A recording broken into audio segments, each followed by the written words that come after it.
Bismillahirrahmanirrahim. Allahumma salli ala Muhammadin wa ali Muhammad. Welcome to Chapter 9 of René Guénon's The Reign of Quantity and the Signs of the Times. The title of this chapter is The Twofold Significance of Anonymity. It builds on the ideas which were introduced in the chapter which immediately precedes it, namely Chapter 8, Ancient Crafts and Modern Industry. Both Chapter 8 and Chapter 9 are closely related to, again, the chapters that precede them, especially Chapter 6 and 7. 7 in particular is about uniformity versus unity, and Chapter 9 is somewhat related to that. If you haven't watched that video already, you really should. These lectures on the reign of quantity really need to be watched in order, because each one builds on that, and they build on each other.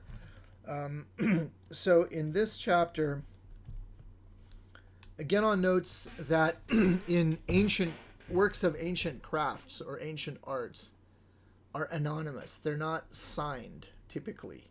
There isn't this notion of an artistic originality or individuality which has to come through in the work. And so these works are anonymous. And Guenon wants to examine this traditional notion of anonymity, which is a kind of, in his characterization, superhuman notion of anonymity. And this is to be contrasted with the anonymity that one finds through the homogenization of human beings in the Kali Yuga. And human beings being turned into and almost alchemically processed into a kind of vacuous, empty, uniform units.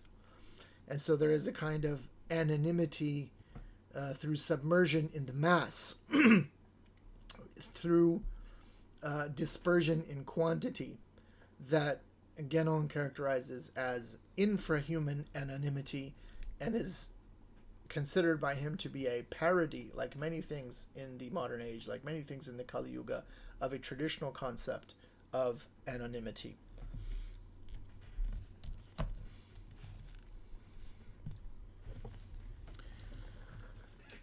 He commences the chapter as follows. In connection with the traditional conception of the crafts, which is but one with that of the arts, there is another important question to which attention must be drawn. The works of traditional art, those of medieval art, for instance, are generally anonymous, and it is only very recently that attempts have been made, as a result of modern individualism, to attach the few names preserved in history to known masterpieces, even though such attributions are often very hypothetical. In this connection, there is a study by a Japanese scholar named Soetsu Yanagi, entitled The Unknown Craftsman, a Japanese Insight into Beauty. It's published Tokyo Kodansha 2013. That's probably the latest edition. It's a rather old book. At any rate, I just wanted to mention it. Guenon continues by saying, this anonymity, the anonymity, in other words, of traditional works of art, this anonymity is just the opposite of the constant preoccupation of modern artists to affirm and to make known, above all, their own individualities. On the other hand, a superficial observer might think that it is comparable to the anonymity of the products of present-day industry, inasmuch as the products of present-day industry all are more or less alike and uniform, although the latter have no claim whatever to be called works of art. But the truth is quite otherwise. For although there is indeed anonymity in both cases, it is for exactly contrary reasons. It is the same with anonymity as with many other things which, by virtue of the inversion of analogy, can be taken either in a superior or an inferior sense.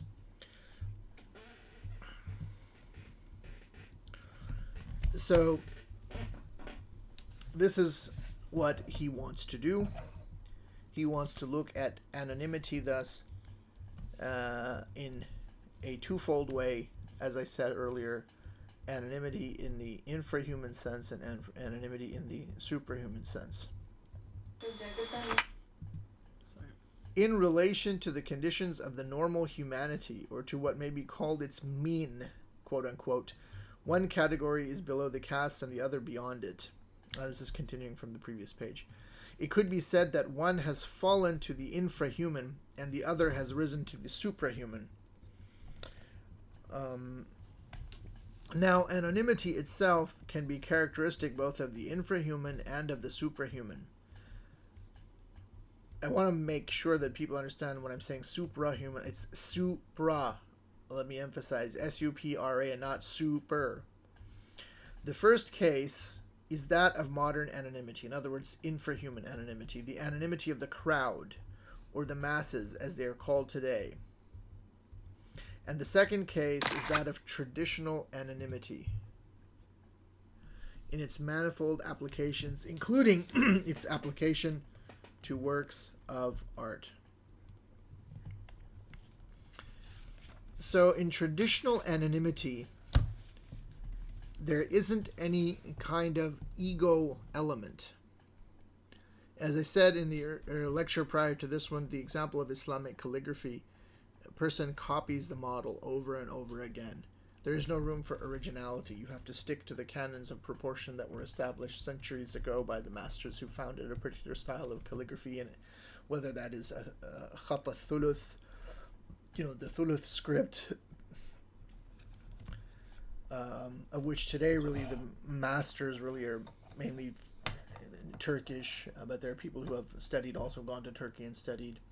The greatest of those is, of course, Muhammad Zakaria, whom I had the privilege to know and with whom I studied briefly, very briefly.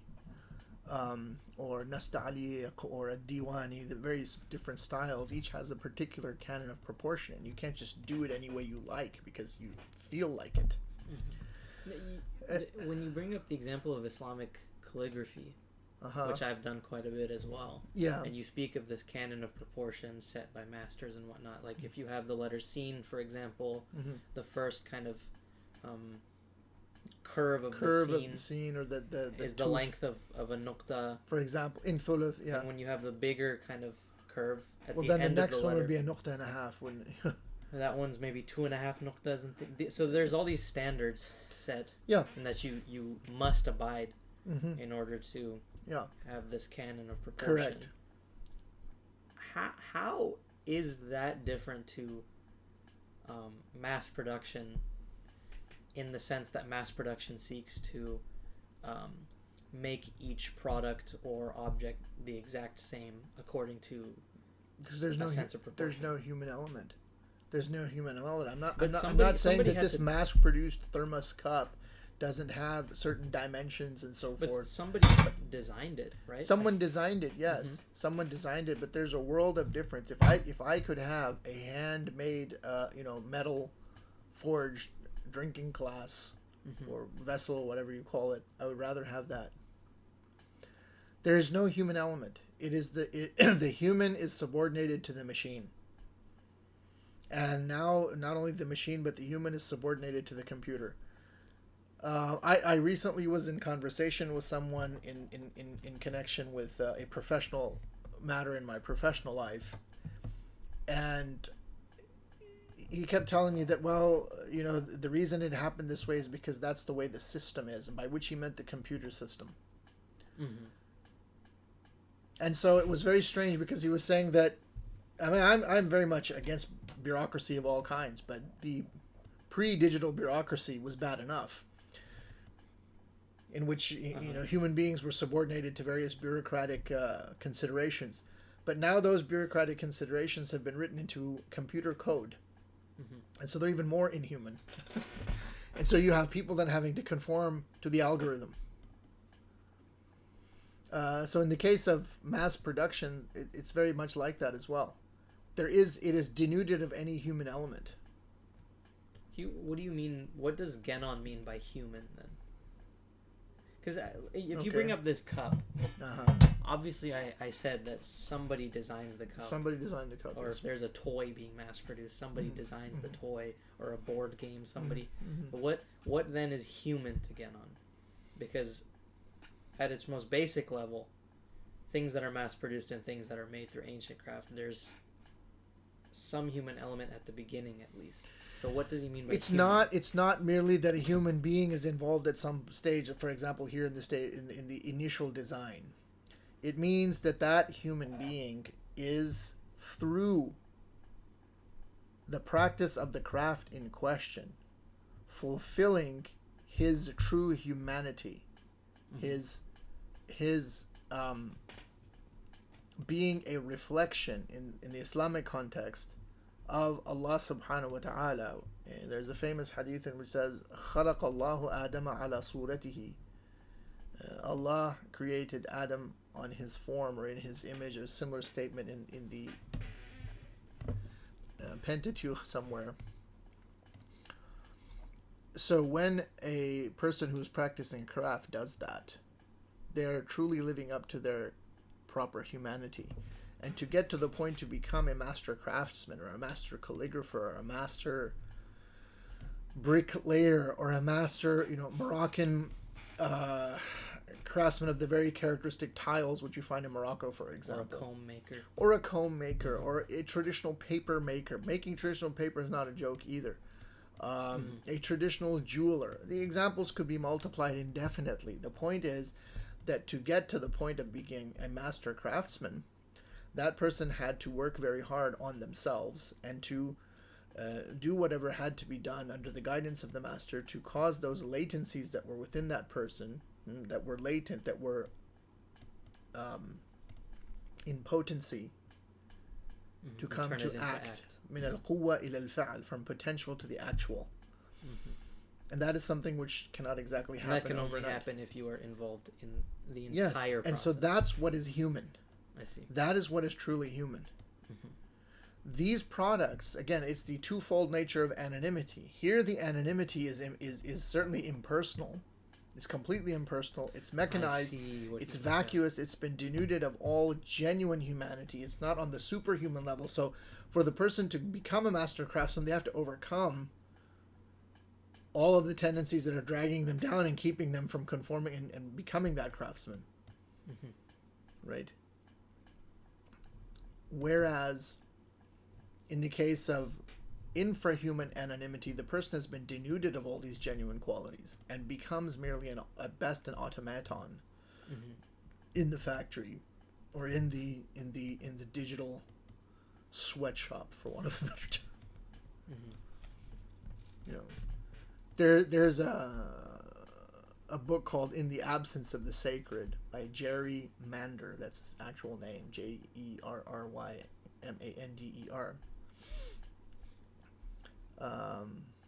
This is a relatively older book now, but in there he makes a statement, or he quotes someone saying that, computers or computing is the coal mining of the 90s. It's really brutal, because if you're one of these people who's a data entry or someone who's working on that, it logs everything, times how long you take a break to the second, even the fraction of a second. I think that happens in Amazon factories. It happens in Amazon factories. So the complete, dehumanization of man that has been made possible by modern industry and now by the digital revolution is something truly sinister, truly demonic, truly satanic. So where were we? I have another question. Okay. I'm sorry. What exactly is the goal behind achieving a sense of anonymity in the traditional sense, in an ancient craft, for example? Is the goal that's what he's going to talk about next. Okay. So he says, having introduced the notion of traditional anonymity, he elaborates upon this. In other words, the application of traditional anonymity in manifold ways. He says, in order to understand this property about the middle of page 63. In order to understand this properly, recourse must be had to the doctrinal principles that are common to all the traditions. The being that has attained a supra-individual state is by that fact alone released from all the limiting conditions of individuality. That is to say, it is beyond the determination, here he uses the Hindu concepts, of name and form. It's not form in the Greek sense. Nam and Rup. Okay, he puts them in parentheses. That constitute the essence and the substance of its individuality as such. Thus, it is truly anonymous because in it the ego, you see, this is your question, has effaced itself and disappeared completely before the self with a capital S. Those who have not effectively attained to such a state must, at least as far as their capabilities permit, use every endeavor to reach it, and they must consequently and no less consistently ensure that their activity imitates the corresponding anonymity, so that it might be said to participate therein to a certain extent, and it will then furnish a support for a spiritual realization to come. So in traditional civilizations, so in traditional Islamic civilization, people who are socialized this way, it is looked down upon to sort of talk about oneself and to praise oneself. Modesty, and then people think of this maybe as false modesty. So even when they're being praised, they shouldn't, become happy. They kind of look down. They'll say maybe astaghfirullah, I seek the forgiveness of Allah. No. What you were saying about me is not true. It's not like that. Or, whatever good there is in me, it is because of the prayers of my parents and my teachers, or something like this, right? So at every step, at every level in traditional society, there was there were means, there were mechanisms, if you like, there were methods of socialization, of training of people, of upbringing, really, from an early age, of child rearing. The Arabic word is ta'deeb. In other words, instilling adab, this quality we already talked about. And in some languages, you find that in some languages in the Islamic world, the truly humble way to talk is to not use the word I. And so people, for example, in Persian or in Urdu, they will speak even when they are speaking, they will speak in referring to themselves in the third person. That reminds me. So a Persian person, I don't know if any Iranians who actually do this anymore, man. I don't know. I haven't had that much interaction, but in Urdu it's still done. So like in Persian you would say, Ḥāqqirī, this miserable wretch, or bandai nachiz arz mikunad. This miserable wretch, or this no one, this nondescript being humbly submits for your consideration. Instead of, what I'm trying to say is, how Americans talk. Right. Or in Urdu they will say something like, bandai nachiz arz karta hai. And even if you use I, you would use certain. It's a language that has very many different sort of polite forms of address. In that, it's like Japanese and other languages, but in American English, you can forget. It's just like yo, sup, all this kind of nonsense, right? This reminds me of. This is a weird example, but this reminds me of the introduction to Antoine Lavoisier's Elements of Chemistry. Is that so? He has this discussion on nomenclature, and he says the problem with chemistry is that there's not enough of a structure, and then he invented many terms such as oxide and whatnot. Indeed, he did. And we were having some discussion in this class, and naturally these things kind of go off in different directions. We were talking about the descriptive nature of language. I remember one of my good friends made a point that we should be also take into account the prescriptive nature of language. And right. He brought up these examples of these tribes in Papua New Guinea, who many different languages in Papua, they don't have a word for I or me. Yeah. So in that sense, everything is in service of the community. They don't even think of themselves because they have no word. True. So in that sense, but there it's not the mass men. Exactly. It's a traditional society, right? So it's Go ahead. But sorry. in that you brought up languages like Urdu and different languages. I think polite forms of language. Yeah, I think it's important to say that that's very much a prescriptive aspect of language. That because of the language that you speak, you live in this language, and it influences your character. Yeah, yeah. So if you you live are in it not more even than you live in your clothes. It's like your skin, isn't it? exactly, it's your heart. It's your heart. Nelson Mandela says, if you speak to a man in English, you're speaking to his mind. If you speak to him in his native tongue, you're speaking to his heart. Right? Right, okay. So that works in his context, yeah, unless the person is a native speaker of English. Sure. Yeah. So you have no choice but to, if you're speaking of, if you don't even have words for I or me, you have no choice but to be a humble person, for example. Yeah. And we see that in the decay of modern languages and modern discourse and even words. There's a very interesting essay by Julius Evola, another traditionalist author, in his collection of essays called The Bow and the Club, called The Decay of Words. It's a very interesting essay. Anyhow. It's very much a culture of narcissism in America now.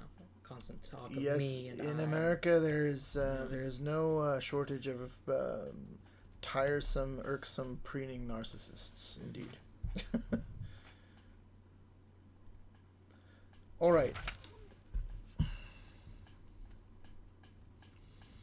So moving along,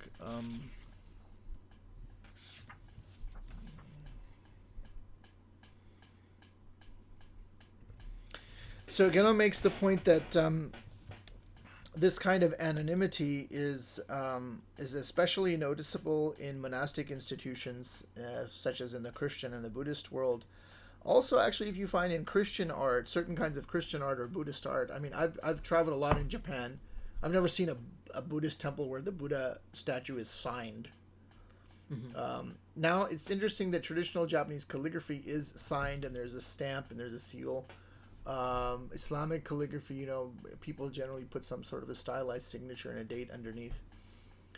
But here's the point. I don't know about Japanese calligraphy. In Islamic calligraphy, you are not allowed to sign the work until you have completed your training. It's not permitted.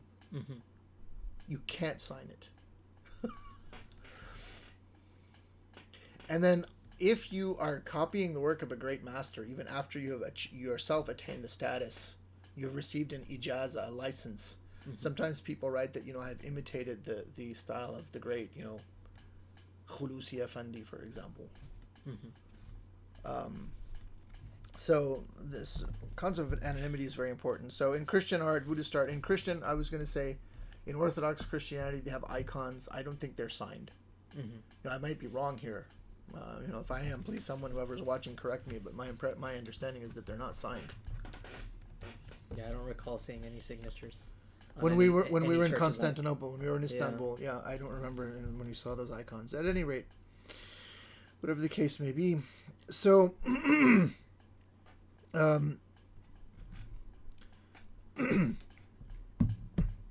so everything has a kind of ritual character in traditional art. There's a kind of priesthood, he says on page 64. It has been shown that their character, he's referring to the human activity in traditional societies, was such that it was thought right to speak of priesthood in connection with them.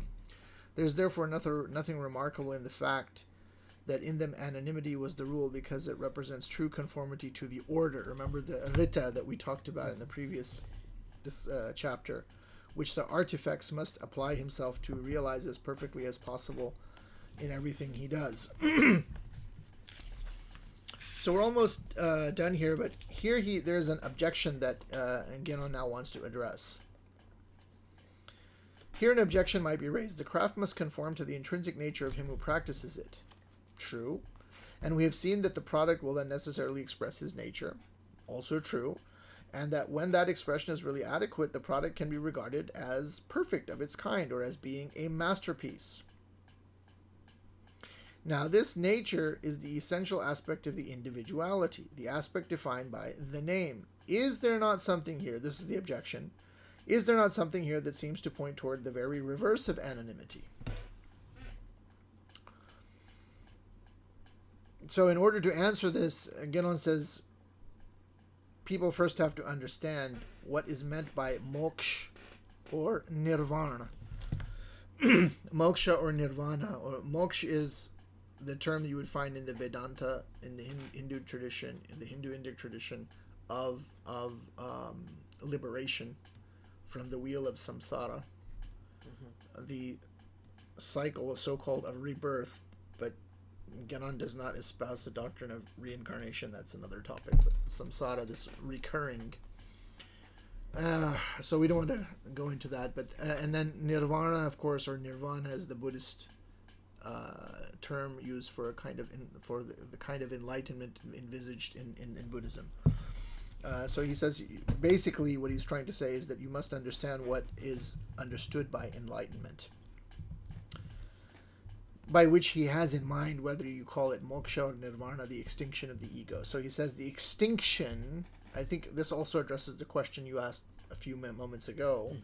The extinction of the ego is in no sense an annihilation of the being. This is what I was asking. So the person doesn't disappear. On the contrary, it implies something like a sublimation of its possibilities, without which, it may be remarked in passing, the very idea of resurrection would have no meaning. Okay, thanks for that parenthetical. Doubtless, the artifacts who is still in the individual human state can do no more than tend towards such a sublimation. But the very fact that he keeps his anonymity will be for him the sign of his transforming tendency. It can be said that in relation to society itself, it is not inasmuch as he is such and such a person that the artifacts produces his work, but inasmuch as he fulfills a certain function that is properly organic and not mechanical. And he must identify himself as far as possible with this function of his work, and this identification, while it is the means of his own spiritual discipline, gives to some extent the measure of the effectiveness of his participation in the traditional organization into which he is incorporated by the practice of his particular craft itself, and in which he occupies the place truly suited to his nature. Okay, that's a lot there, but I think that answers the question. So, enlightenment, the extinction of the ego, and in the context of the craftsman, that's through the continual practice and training and exercising of his craft.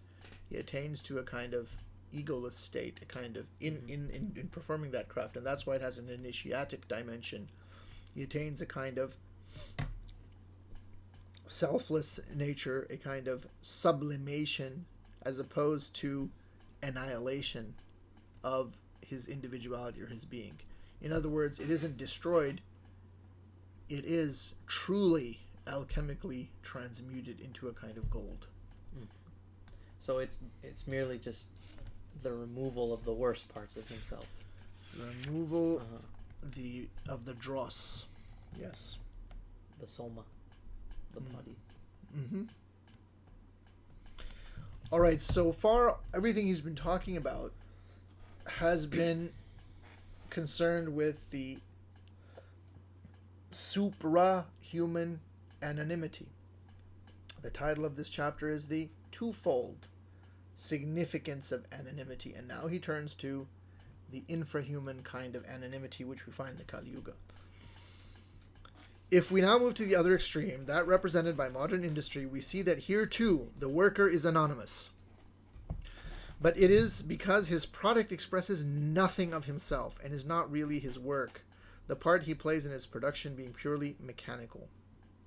Indeed, the worker as such really has no name, because in his work he is but a mere numerical unit with no qualities of his own. Again, this is the chapter 7, the uniformity versus unity.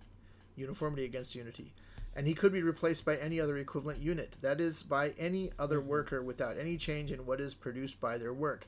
So if some person is working on an automobile assembly line and he has a sick day and he leaves, it can be replaced by almost anybody else. The only thing there is a modicum or minimum of a certain kind of training, and that training again is not an apprenticeship, but it's a on-the-job training. Where the person is simply indoctrinated and socialized into certain behaviors and repetitive acts. And it's not even, this is just an interesting point I should put out there. When he says that because in his work he is but a mere numerical unit with no qualities of his own. I remember I worked one of these kind of minimum wage jobs, and I had every employee literally had an employee ID number. And if you wanted to clock in or clock out, you didn't type in your name to clock in, you typed in your number. And in your onboarding paperwork, it's not your name in the contract, it's your number. Sure. You are literally a unit. You are a unit. In universities, they often have an ID number. What's your Employee ID ID number? number, yeah. What's your employee ID number? What's your social security number? What's your passport number? What's your driver's license number? Quantification. Reign of quantity. Reign of quantity. Reign of quantity. So thus, as was said earlier, his activity no longer comprises anything truly human.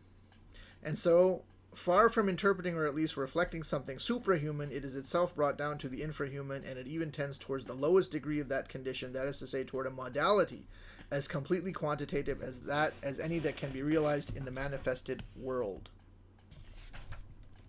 I would say things are even worse now with computing and everything, like you said. Ones and zeros, yeah. Yeah.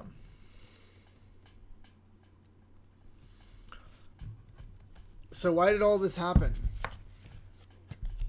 Guenon, of course, it's the reign of quantity, but in particular here, Guenon turns to identifies egalitarianism. He says this is an immediate consequence of the so-called egalitarian tendency. In other words, of the tendency to uniformity, which demands that individuals shall be treated as mere numerical units, thus realizing equality by a leveling down, for that is the only direction in which equality can be reached in the limit, that is to say, in which it is possible. If not to reach it altogether, at least to continue indefinitely to approach it until the stopping point that will mark the end of the present world is attained. So what kind of a human being does this create? What happens to the individual in such conditions, he asks. So quantity becomes more predominant over quality in the individual. And so the person is reduced to the substantial aspect, which in the Hindu tradition is called rupa, just form. And then Guenon says, and this amounts to saying that he becomes scarcely more than what would be described in current language as a body without a soul. Again, the systematic vacuity of the individual spoken of by Jacques Ellul in his Technological Society. This is, so the individual really no longer has any name. He becomes submerged in the mass. This is the anonymity of the masses, Guenon says, which the individual is part and in which he loses himself. Those masses that are no more than a collection of similar individuals. So this is a state of complete and total confusion. And this confusion is also a parody. Listen to what he says. This confusion in quantitative multiplicity corresponds again by inversion to fusion in the principial unity. In that unity, the being possesses all the fullness of his possibilities, transformed so that it can be said that distinction understood in the qualitative sense is there carried to its supreme degree, while at the same time all separation has disappeared. Okay, that's the superhuman state. Now here's the suprahuman. Here's the infrahuman. In pure quantity, on the other hand, separation is at its maximum. This is on page 67, just in case. 67, yes. Since in quantity resides the very principle of separativity, and the being is the more separated and shut up in himself, the more narrowly his possibilities are limited, that is, the less his essential aspect comprises of quality. So this leads to confusion, and this leads to complete and total indistinction, which is nothing other than chaos. So all traditional civilizations have some kind of a myth in which order overcomes chaos. And order, or when is imposed on chaos, that's what is cosmos. Cosmos and chaos, these two important Greek terms. And cosmos results from chaos only through the imposition of certain limits. Otherwise, you have complete indistinction. And if you do that, then it becomes completely amorphous. And it becomes a pure potency. And there is nothing in act. What does amorphous mean? Without form. Okay. Amorphous. Yeah. matter without form, where all is in potency and nothing in act, so that the final term, if it could be attained, would be a real dissolution of everything that has any positive reality in the individual. And for the very reason that there are extreme opposites, this confusion of beings is in uniformity appears as a sinister and satanic parody of their fusion in unity. So this notion of parody with which he is concluding is very important.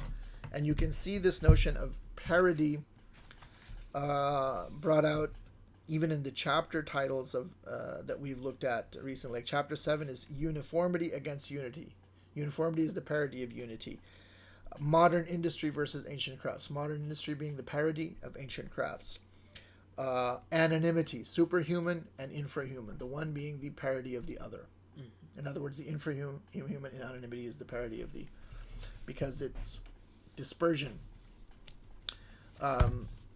So here again we find the analysis of René Guénon to be truly profound, truly deep, and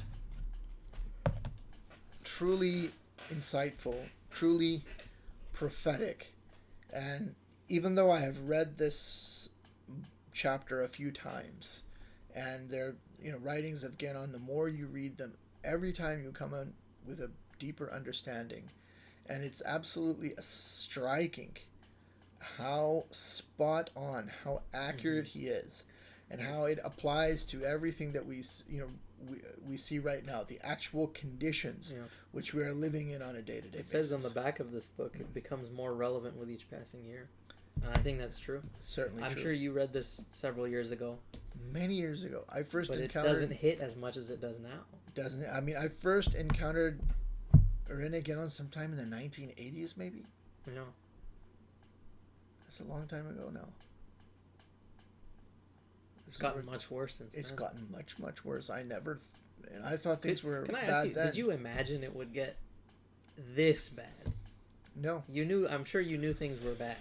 I knew things were bad, but I never imagined that things would accelerate like this in my lifetime. And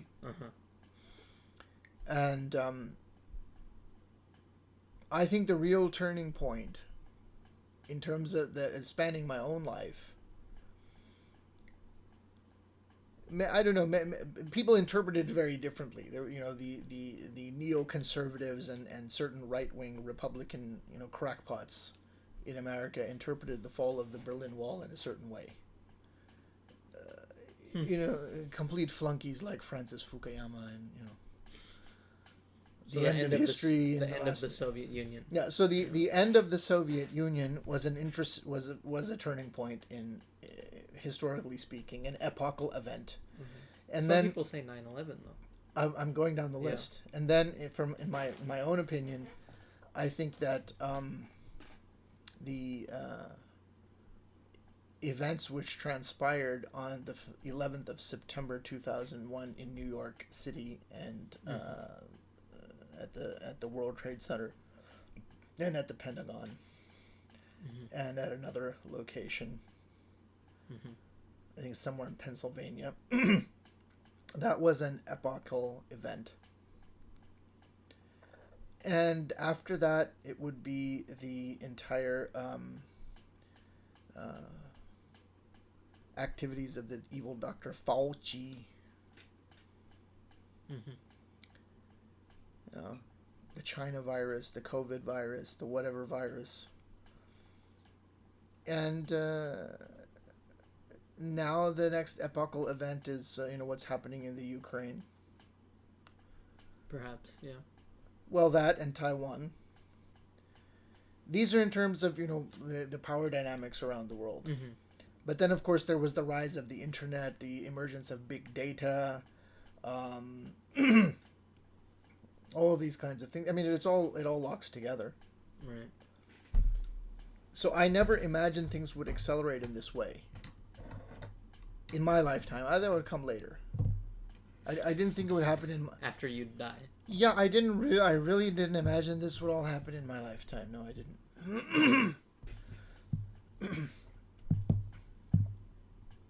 So that's pretty surprising. But indeed, yes, Guenon becomes more and more relevant with each passing year. So thank you very much for tuning in. If you like these lectures, please, in addition to liking, subscribing to the channel, liking the video, sharing it, do consider joining my Patreon or sending me something via PayPal. That would be very much appreciated. Regardless of, I will be continuing to make these videos. I think it's very important that this information is put out there. It's going to take some time, but I'm going to do it chapter by chapter, little by little. It'll probably take me this whole year, but I'm going to keep working on it. So thank you for watching.